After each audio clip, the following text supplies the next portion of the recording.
Hello friends, ಎಲ್ಲರಿಗೂ ನಮಸ್ಕಾರ. Welcome back to my YouTube channel. Friends, ಇವತ್ತಿನ simple recipe drumstick sambar, ನುಗ್ಗೆಕಾಯಿ ಸಾಂಬಾರ್. ಇನ್ನೇನು ಇಂಗ್ರೀಡಿಯೆಂಟ್ಸ್ ಬೇಕು ನೋಡೋಣ ಬನ್ನಿ. ನುಗ್ಗೆಕಾಯಿ 1 ಕಟ್ಟೆ ತಗೊಂಡಿದ್ದೀನಿ. ತೊಗರಿಬೇಳೆ ಅರ್ಧ ಕಪ್, ಈರುಳ್ಳಿ ಅರ್ಧ ಕಪ್, ಟೊಮೆಟೊ 1, ಹುಣಸೆಹಣ್ಣು ರಸ, ಬೆಳ್ಳುಳ್ಳಿ ಜಜ್ಜಿಟ್ಕೊಂಡಿರೋದು 4 ಪೀಸ್, ಒಣಮೆಣಸಿನ್ಕಾಯಿ 4 ಪೀಸ್, ಕರಿಬೇವು, ಖಾರದ ಪುಡಿ 2 ಸ್ಪೂನ್, ಧನಿಯಾ ಪೌಡರ್ 1 ಸ್ಪೂನ್, ಕೊತ್ತಂಬರಿ ಸೊಪ್ಪು ಸ್ವಲ್ಪ, ಅರಿಶಿನ ಸ್ವಲ್ಪ, ಜೀರಿಗೆ ಅರ್ಧ ಸ್ಪೂನ್, ಸಾಸಿವೆ ಅರ್ಧ ಸ್ಪೂನ್, 4 ಸ್ಪೂನ್ ಆಯಿಲ್, ಎಲ್ಚಿ ಇಂಗುವ ಅರ್ಧ ಸ್ಪೂನ್, ರುಚಿಗೆ ತಗ್ಗ ಕಲ್ಲುಪ್ಪು, ಕಡಲೆಬೇಳೆ ಅರ್ಧ ಸ್ಪೂನ್. ಬನ್ನಿ ಒಂದು ಚಿಕ್ಕ ಕುಕ್ಕರ್ ತಗೊಳ್ಳೋಣ. ತೊಗರಿಬೇಳೆ ಹಾಕ್ಕೊಡೋಣ. ನೀಟಾಗಿ ಒಂದು ಸತಿ ವಾಶ್ ಮಾಡೋಣ.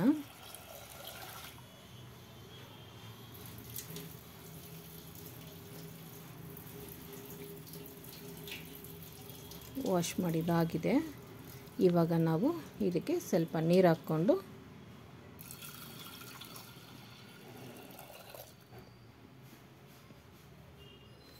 ಸ್ವಲ್ಪ ಅರಿಶಿನ, ಬೆಳ್ಳುಳ್ಳಿ ಹಾಕಿ ಸ್ವಲ್ಪ ಅರ್ಧ ಸ್ಪೂನ್ ಆಯಿಲ್ ಹಾಕ್ಕೊಂಡು ಕುಕ್ಕರ್ ಮುಚ್ಚಳ ಮುಚ್ಕೊಂಡು ಸ್ಟವ್ ಅಂಟಿಸ್ಕೊಡೋಣ. ಈಗ ಒಂದು 2 ವಿಸಿಲ್ಗೆ ಕೂಗಿಸ್ಕೊಡೋಣ ತೊಗರಿಬೇಳೆನೆ.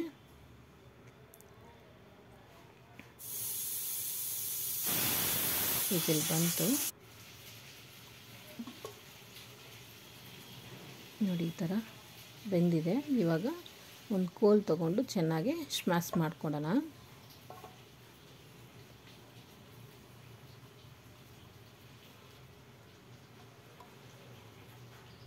ಆಲ್ಮೋಸ್ಟ್ ಆಗಿದೆ. ಈಗ ಬನ್ನಿ ಸ್ಟವ್ ಅಂಟಿಸ್ಕೊಡೋಣ. ಒಂದು ಬಾಣಲಿ ಇಟ್ಕೊಡೋಣ. ಬಾಣಲಿ ಬಿಸಿ ಆಗಿದೆ. ಆಯಿಲ್ ಹಾಕ್ಕೊಡೋಣ. ಸಾಸಿವೆ ಮತ್ತು ಜೀರಿಗೆ ಸೇರಿಸೋಣ. ಹಾಗೆ ಕಡಲೆಬೇಳೆನೂ ಸೇರಿಸೋಣ. ಎರಡೂ ಸಹ ಸ್ವಲ್ಪ ಫ್ರೈ ಮಾಡ್ಕೋಬೇಕು. ಬೆಳ್ಳುಳ್ಳಿ ಸೇರಿಸೋಣ. ಒಣಮೆಣಸಿನ್ಕಾಯಿ ಸೇರಿಸೋಣ. ಕರಿಬೇವು ಸಹ ಸೇರಿಸೋಣ. ಈಗ ಈರುಳ್ಳಿ ಸೇರಿಸೋಣ. ಚೆನ್ನಾಗಿ ಇದನ್ನೇ ಸಹ ಫ್ರೈ ಮಾಡ್ಕೋಬೇಕು.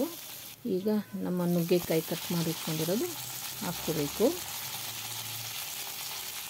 ಸಣ್ಣ ಉರಿಯಲ್ಲಿ ಇದನ್ನೇ ಫ್ರೈ ಮಾಡ್ಕೋಬೇಕು.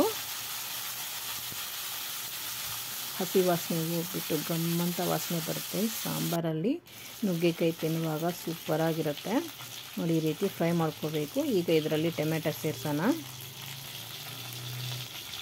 ಗಮ್ಮಂತ ಸ್ಮೆಲ್ ಬರ್ತಾಯಿದೆ ಫ್ರೆಂಡ್ಸ್ ನುಗ್ಗೆಕಾಯಿ ಫ್ರೈ ಮಾಡ್ತಾಯಿದ್ರೆ. ಇದನ್ನ ಸಹ ಹಾಗೆ ಫ್ರೈ ಮಾಡಿಕೊಂಡು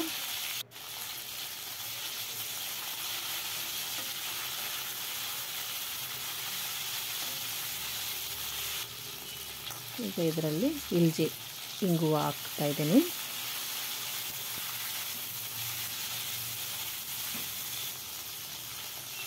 ಅರಿಶಿನ ಸ್ವಲ್ಪ. ಈಗ ಖಾರದ ಪುಡಿ ಸೇರಿಸೋಣ. ಹಾಗೆ ಧನಿಯಾ ಪುಡಿನೂ ಸಹ ಸೇರಿಸೋಣ.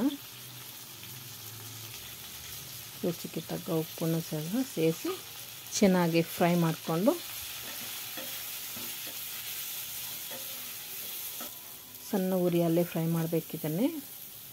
ಆಲ್ಮೋಸ್ಟ್ ಆಗಿದೆ. ಈಗ ಹುಣಸೆ ಹಣ್ಣು ರಸವನ್ನೇ ಸೇರಿಸ್ತಾ ಇದ್ದೀನಿ. ಈಗ ಪ್ಲೇಟ್ ಮುಚ್ಕೊಂಡು ಹುಣಸೆ ಹಣ್ಣು ರಸದಲ್ಲಿ ಒಂದು 10 ನಿಮಿಷ ಇದು ಬಾಯ್ಲ್ ಆಗಬೇಕು. ಆಲ್ಮೋಸ್ಟ್ ಆಗಿದೆ, ನೋಡೋಣ. ನೋಡಿ, ಈ ರೀತಿ ಹತ್ತಿರಕ್ಕೆ ಬಂದಿರುತ್ತೆ ಗೊಜ್ಜು.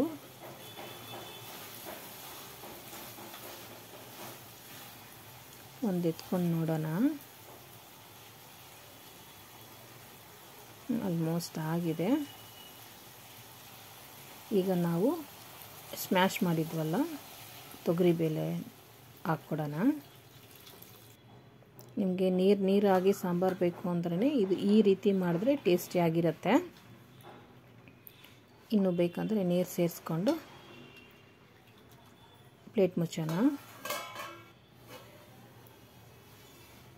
ಆಲ್ಮೋಸ್ಟ್ ಆಗಿದೆ. ಸ್ಮೆಲ್ಲಂತೂ ಸಾಕಾಗಿ ಬರ್ತಾಯಿದೆ. ನೋಡಿ ಫ್ರೆಂಡ್ಸ್, ಹೇಗಾಗಿದೆ. ಫ್ರೆಂಡ್ಸ್, ನಿಮಗೂ ಇಷ್ಟ ಆಗಿದ್ರೆ ಖಂಡಿತ ಮನೆಯಲ್ಲಿ ಒಮ್ಮೆ ಟ್ರೈ ಮಾಡಬೇಕು. ಅಷ್ಟು ಟೇಸ್ಟಿಯಾಗಿದೆ, ಅಷ್ಟು ಸೂಪರಾಗಿದೆ ಸಾಂಬಾರಂತೂ. ಫ್ರೆಂಡ್ಸ್, ಹಂಗೆ ಲೈಕ್, ಶೇರ್, ಸಬ್ಸ್ಕ್ರೈಬ್ ಮಾಡೋದು ಮರಿಬೇಡಿ. ಸಾಂಬಾರಂತೂ ಸೂಪರ್. ಈಗ ಒಂದು ಬೌಲಲ್ಲಿ ಟ್ರಾನ್ಸ್ಫರ್ ಮಾಡಿದ್ದಾಯಿತು. ಕೊತ್ತಂಬರಿ ಸೊಪ್ಪನ್ನೇ ಹಾಕಿ ಊಟ ಮಾಡೋದೆ ಸೂಪರಾಗಿರುತ್ತೆ. Bye friends, thank you.